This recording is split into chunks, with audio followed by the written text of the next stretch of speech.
It is unusual to see wigs and gowns on a picket line. Most of these courtrooms in Manchester are empty as barristers walked out in a dispute over how they're paid. We have made our case over and over again to government, but our warnings continue to fall on deaf ears. They have no solution to saving the criminal justice system. Barristers are demanding an eye-watering 25% pay rise to deal with a backlog of almost 60,000 cases and to stop junior colleagues leaving the profession. Today is the first day ever in my entire career that I've not turned up at court for a client.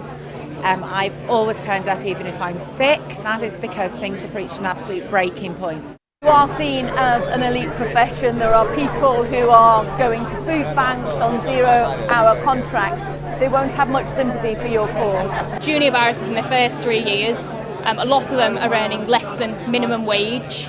We're doing this job because we want to help people. We want to help the criminal justice system and get justice for victims and defendants. The government has urged barristers to accept an inflation-busting 15% pay rise, claiming today's action will delay justice for victims. But those here on the picket line say justice is already being delayed, with rape victims waiting on average of 4 years to go to trial, waiting so long that many walk away.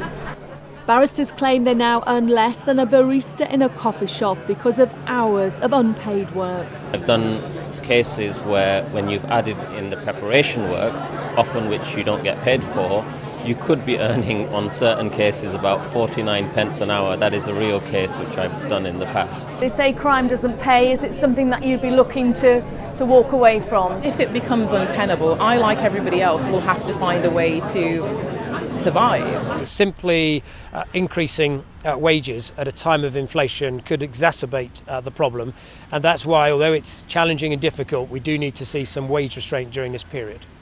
That's little comfort for those planning to step up their protests, calling on the government to listen to their arguments and protect the justice system. Elaine Wilcox, ITV News, Manchester.